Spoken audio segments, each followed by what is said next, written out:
every block, and 89 blocks here in East St. Louis. So I'm excited about that. I'm excited about the actual the mandate, if you will, that we're requesting, Bishop. And if it's proper, and I deem so, that I would I like you to start expressing or giving the people insight on what does that mean. Well, you know what? I believe I have the thing that we shared available right here. Let me share it for a second. What the mayor is referring to is a collaboration of 6 feet in the street, neighbors praying for neighbors. He and I are really trusting the Lord and putting confidence in the people of East St. Louis to come out and and join in the streets to the efforts that he's currently underway with, called 89 blocks of prayer, 89 blocks of hope, 89 blocks of help, 89 blocks of just a better place for us to be. It's already all about this COVID-19 crisis that we're experiencing. One man's crisis, the mayor and I agree, is another man's opportunity. It's an opportunity for us to reach out to our people, our communities, and just really get the message out that this COVID-19 is real. There's some underlying factors, right, Mayor? That's correct. That has contributed to that. So, Mayor, do you believe that COVID-19 brought the problems to the community or just exposed them? I believe that the problems were already here, and then, like you said, it exposed them and pulled the cover off of them, so it allows us to actually start to be able to focus and reflect on the things that we need to do. Yeah, absolutely right. Looking at this current statistics, and if you look at Illinois. In Illinois, we're about 15% of the population, the black population, but we're 42% of the cases of COVID that end in death. Look at Chicago, where we are only 30% of the population there, and 69% of the death totals. It seems like, Mayor, I don't know, that poverty may be a death sentence. What do you think about that? Well, definitely, I agree with that. Because we have been hit here in the underserved communities the hardest, and because they say what the underlying health conditions that people have, increases the fatality rate. Yeah. Absolutely. And so there's some things that we can do in all types of areas. And I think 89 blocks, what that does, that brings about a solidarity. It gives a so what moment. A lot of times with our current news media, we hear a lot about the problem, and sometimes you can get CNN overload. you can Right. you can get news overload, because what happens when a person feels a threat, they either have one or two reflexes, right? Fight or flight. And Brother Mayor, we really can't fight this. We don't have the drugs for it. We don't have the therapy for it. And we can't run from it because it's the pandemic. So people get all this aggression, all this anxiety and fear, and need somewhere to direct it. And 89 blocks is a way to bring a positive direction to that anxiety. We know prayer is always going to be in order, and prayer helps us organize ourselves a bit better. Tell us some, Mayor, about the use of why you're reaching out to the churches in this regard. Well, when I look at as far as like the mandates and the requests that has been asked of me of citizens and such, there was a mandate by the citizen that we wanted to test and site. We were able to deliver that as of date. It'll be 1 week as of today. We were able to get the big food distribution and those type of resources out. But now it's like the so what or the now what, after we get all those things done, what is the thing that we need to do now? So when I look at that, I was like, well, it's time for me to shift.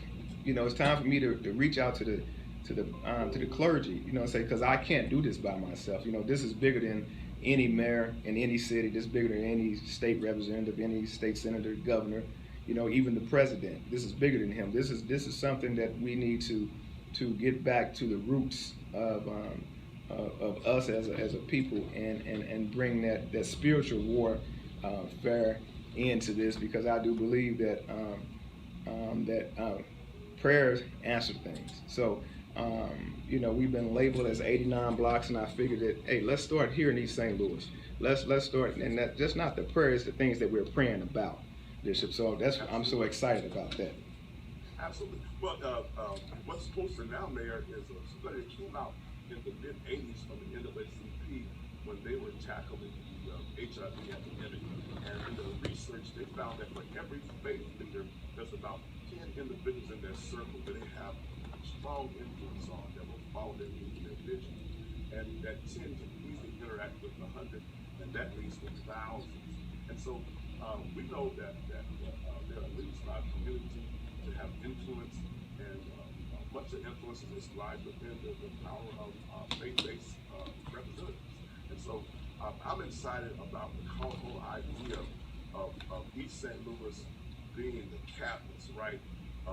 It begins at 89 blocks in East St. Louis. What I'm hoping we can see, Mayor, and you and I talked about this, is that I think we've selected a date. What date are we talking about for folks to respond to this?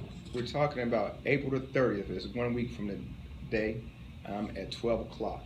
April the 30th, 1 week from high noon. The showdown is at high noon. There you go. It's a showdown. So here's my prayer. Here's my hope, Mayor, that at April the 30th at noon, the pastors, saints, the spiritual leaders, every capacity would meet on the block and take 89 blocks, 1 block at a time. And listen, Mayor, if for some reason someone can't get to 89th Street, I'm praying that people who are at work, folks who have jobs, will just step out for 5 minutes of prayer onto that sidewalk. Of course, social distancing, right? Exactly. 6 feet in the street. 6 feet in the street. I wouldn't care if you were in Belleville. I wouldn't care if you were in Rantoul. If you got this word, join us at noon. Step outside for 5 minutes and for 5 minutes of prayer for this nation, and also open a dialogue for our communities. We need a word of rescue. How do you feel, Mayor, about what we're hearing about some of these governors attempting to just open up all of the businesses and things at this time? Well, and when I look at, let's just take the state of Georgia, for instance. Those businesses that are opening up is really catered to those of the unserved community, and and I think that it's almost to say it's a bad idea is an understatement. To say it's a bad idea is an understatement. Because we don't have a handle on this thing, and to subject people to go out and think there's the new norm, or everything is normal, to go back to where it was. That's not that's unfair to project that from a leadership standpoint. And I don't agree with that. So people of color, I understand they're opening like the nail shops, the barber shops, the beauty shops, the tattoo parlors, the gyms, much where our people frequent. And people have stimulus checks now, and they're looking to head out to the stores.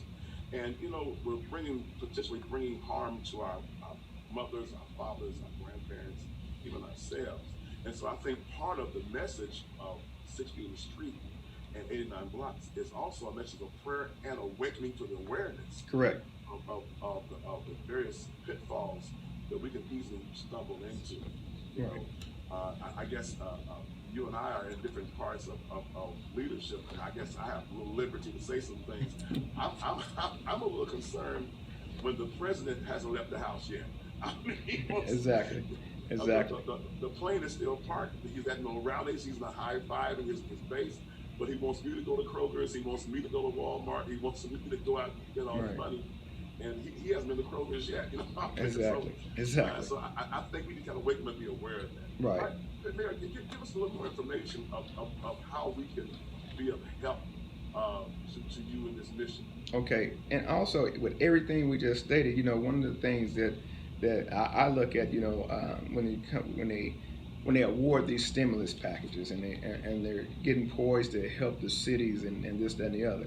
Well, when I look at my city, somebody missed the mark, because You know, it started out at 100,000 population and to 50,000. Well, you know, most of the cities that are underserved to that capacity, you know, we don't hit that mark. So what happens? What happens to the mom and pop businesses that are not the big conglomerates and those Ruth Chris's of the world that get $20 million, you know, for that influx of cash? I think that they've been left out. I think it's unfair. I think that you know that we need to challenge those that represent us to think outside the box, to really come back to and to ask those of us that are in these that are in the leadership roles of these communities, you know, be it on the political side, you know, even in clergy, you know, that hey, you're missing our people, because once this is over, you know, once this is over and we get back to whatever new norm that is some people that's going to be left out. There's businesses that may be closed because of this, you know, and this is their income base. This is how they feed their families, and they're getting left out. So I think that we need to make sure that, you know, that's hit and driven home, because when the economic goes now is into the family, correct? So now there's different type of things that you got to go into the family. There's no money, there's no income in the family, so the anxiety level increases, and whatever underlying issues that they have, you know, if there's aggression, you know, depression, you know, there's a lot of things. All those things. Yeah. And it also presses the crime level, because people are a little desperate in all these things. Exactly. Well, So I think I agree, Mayor. I think the money should come to the village in a sense, and those who are in those communities of leadership know best how those funds will be best distributed. So let's talk about this real quickly here about the mission of 89 blocks. And it's prayer. Prayer is always in order, but prayer is the oil that greases the wheels of action. Prayer is the oil that greases the wheels of action. I always say that when you pray, your arms get long, and you can reach anything that's not outside the will of God. correct. And so it conveys love, concern, and reassurance within our communities. It says that those who are in leadership, those who are in fellowship, we're all together. We also want to see that it establishes a national platform to communicate COVID-19 concerns within African American communities. I'm still seeing young people gathering, not practice social distancing. I know maybe they feel they're not vulnerable. What would you say to young people who maybe are not taking this seriously right now? If you love your grandparents, if you love your mothers, if you love your siblings and your aunts, your uncles, whoever that's inside your household, you need to take this serious. Although that you may be asymptomatic, but you can again pass that virus or that element onto somebody else that's elderly and have underlying issues. So this is not a game. This is very serious, and if we don't start taking it as such, it's going to be very devastating to all of us. You know, especially those that are younger, because you know if you take it home inadvertently and pass it along to somebody that's your caretaker or the person that you're living with, that impacts you. That's you know, that impacts everything that you do. You know, now that figurehead, that person that's taking care of all the necessary things in the household may no longer be there. You know, or they may be in the hospital state and they may recover. You know, but just to have that systemic type of issue going on inside your home, it could be devastating. You know, so we need to take this. You know, this is not a game. This is very serious, and we need to take it as such. And part of 89 blocks of prayer, 89 blocks of hope and help, is addressing those very issues and saying, listen, the disease is here, but it's bigger than the disease. There's a reason, right, Mayor, that our population is so vulnerable. We got simple actions that share. Well, you know what can I do? You know what you can do? Get your trash bag, go in your kitchen, and start throwing away stuff you shouldn't be eating anyway. Exactly. There's some folks who are going to march on Washington, some folks who are going to march on the Capitol, some folks are going to march on the refrigerator. There's some things Right. that we can That's do. right. Because, Mayor, I don't know if the world's coming to help the Black community. I think the help is right here in these houses and these churches and these businesses, right in your jurisdiction. Right.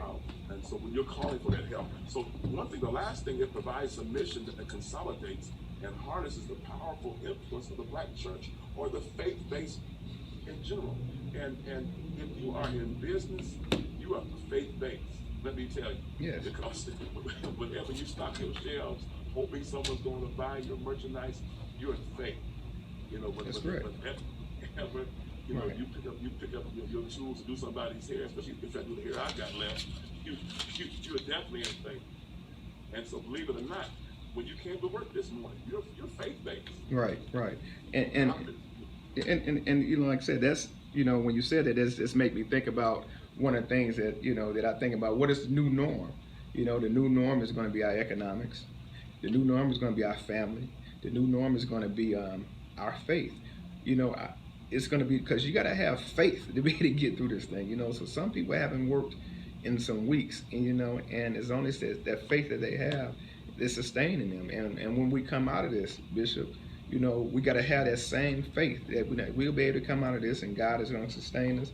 You know, and that's why I'm leaning on the clergy to help me, to help us, you know, get this permeated throughout our city. Well, absolutely. You know, I totally agree.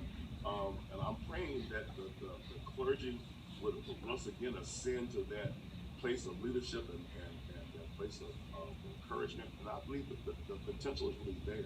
But man, what are your hopes once we launch this program, that it's not a one and done? So we end the street on the 30th, folks are down 89th Street, folks all over the community are walking out at noon. And what are some things you're hoping that will follow this event? Again, you know, and I'm gonna steal your phrase. It's the so what now? So what do we do now? You know, and that's what the question that you're asking. So what do we do now? What we do now is we come back and we figure out what those things that we are going to be losing. You know, yes, you know, one life is more than is priceless, correct?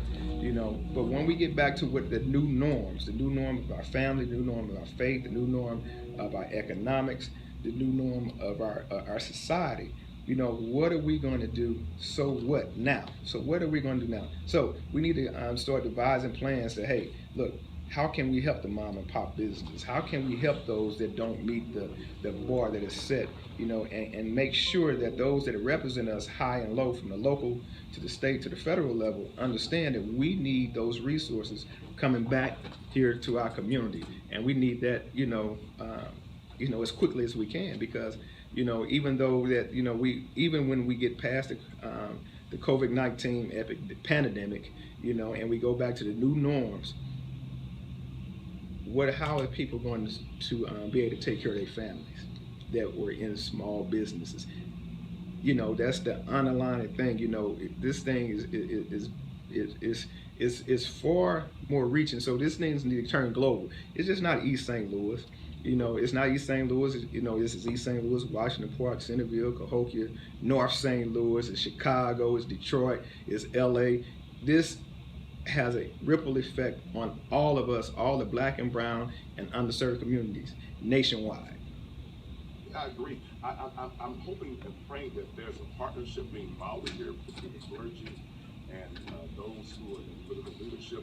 And if you're able to draft the type of paperwork and legislation that we need to address those folks in power that are kind of holding the purse on our end, I believe the clergy can mobilize the boots on the ground and mobilize some of those voting voices from our congregations.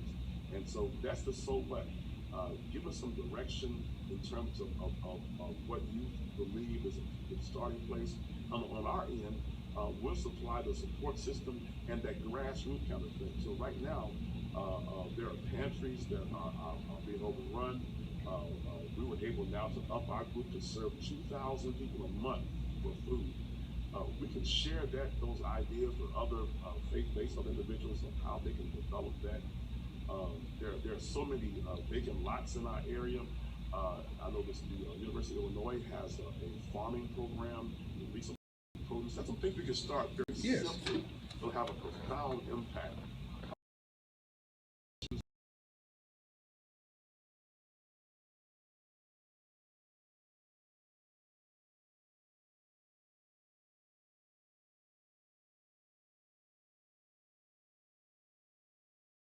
I think that there's strength in numbers. There's strength in numbers, and I'll say numbers, numbers, numbers, because all is a numbers game. That goes back to or the squeaky wheel gets the oil. So if we are able to band together and be able to stand together and stand unified and not get divided, I think that we will have the strong voice to be able to serve our communities as we should, as the leaders that we were elected to do, be that voice of our people, as the clergy, we stand up to be the voice of our parishioners, because the churches are in the city, and and it goes hand in hand. I know there's a and he smiles. You may know where I'm going. They say there's a separation of church and government. I get that to a certain degree, but this is time we need to band together for the good of all, for the good of all, Bishop. Where I heard you going was the church is in the city, but the city's in the church. Right. That's right. And they pull apart. That's right. You can't. You can't. Right. So again, let's recap. The event we're looking to take place on it's Friday the 30th. April the 30th. That's a Thursday. That's the last Thursday of this month. The last Thursday of this month. April the 30th. Right.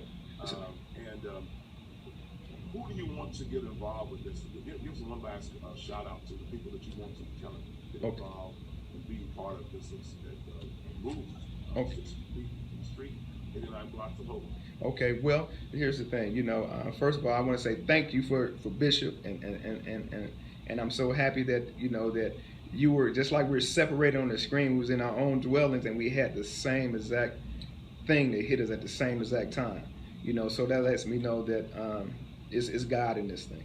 So I want to say thank you for reaching out to me and us being able to communicate and connect on this. Because I see this going further than East St. Louis.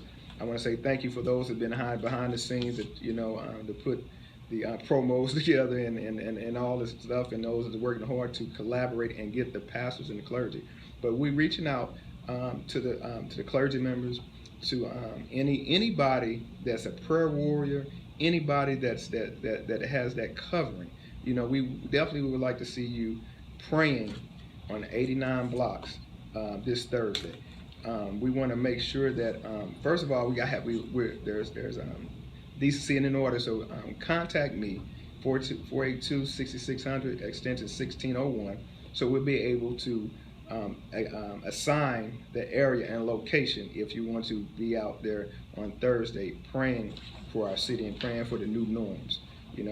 So we'll be able to get that information out. That's very important because we still got to practice about 6 feet in the street and our neighbors praying for neighbors. It's 6 feet in the street and our neighbors praying for neighbors. So we want to make sure we're practicing that.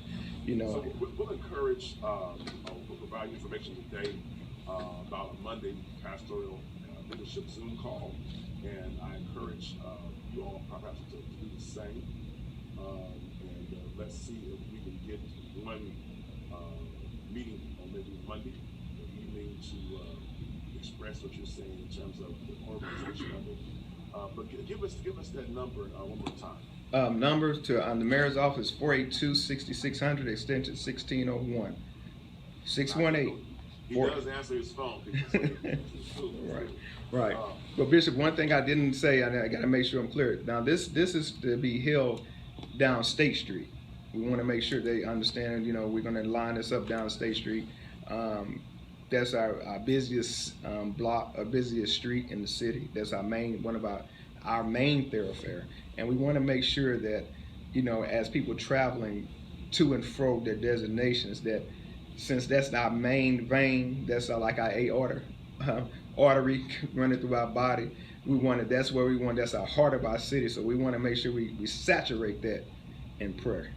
So as we're going through from the heart of the city, and it flows to the rest of the body of the city, that that it is carried with the love and the prayer and the anointing spirit that's going to be there on I'm with that you. That's a Thursday. good analogy. So We want to flood it down State Street, 89 blocks right there. And it's not just for pastors, it's for members, it's for Christians, it's for folks who believe prayer makes a difference. That right, Mayor? that's correct. That's correct. That's correct. So and right now we getting a definitely a good number of people that's joining. I think right now we may have about 50 people that may be that's already committed to be there. So we got about 39 more slots. We want to have everybody. We'll get there. And we'll get there. We want to make sure there's a body on every street, that's praying for our city. We'll get there, man. I think this is God's will. So we're going to challenge personally every pastor, every faith-based leader to come on board that this is about your community, it's about your mission, it's about God's people. We are still the sheep of his pasture, and we're looking forward for that divine fellowship from godly leadership. And again, Mayor Eastern, it's a delight to talk with you today, and thank you for inviting me on your podcast. I'm glad Right. Thank you. we're able to collaborate here, and it's just the beginning. It really is. It really is. And it's my prayer that the mayor and I will be able to reach out to more and more people throughout this nation. This is not a local problem, but we're going to address it locally and then carry it nationally. Mayor, anything else you want to share? Hey, again, thank you. Again, remember this. We checked that. All the things that that the citizens asked for, we checking these boxes. Testing site, check. We were able to put out the food in record numbers on Friday, check. And that's in addition to the things like your church is doing and Better Family Life and the Christian Activity Center and the Community Lifeline. All the stuff is in addition. So now it's time to take it to the next level. So what moment? So what? So what's next? So what's next? So we're working on the what's next now. So and we need those thoughts. We need that input so that we be able to champion those causes. I appreciate you, Bishop. I love you with the love of the Lord, and I'm excited. I can't wait to Thursday because I know East St. Louis and the surrounding areas, we always show up and show out when it's time of crisis. So, all right. Again, I appreciate it. To those who got jumped on my webpage, this has been a wonderful conversation with Mayor Robert Eastern, the mayor of East St. Louis, Illinois. Listen, is there a mayor in your town? Do you have a mayor where you live? Okay, I bet you're not as good as this one. Listen, I bet you're not as good as this one. So what you need to do is find out more about what Mayor Eastern is doing with 89 blocks, find out what's going on with City of the Street, and bring it to your town. You need, a move of God through your main artery, as the mayor said. God bless you all. Mayor, if there's nothing else, I'll just say thank you again, and thank all your people back there for behind the scenes for making this work with us. Right. It looks good. Everything looks good, sir. It looks good. All right. So we'll set a 8 p.m. Monday Central Standard Time conference call for Monday, this coming Monday, 8 p.m. We'll send you all the links. You can send the links out how you want to do it. And let's see what God does next. That's I right. think God got a big so what for us. He got a so what. All right, Pastor. All right, God bless you now. All right. Have a good day. You too.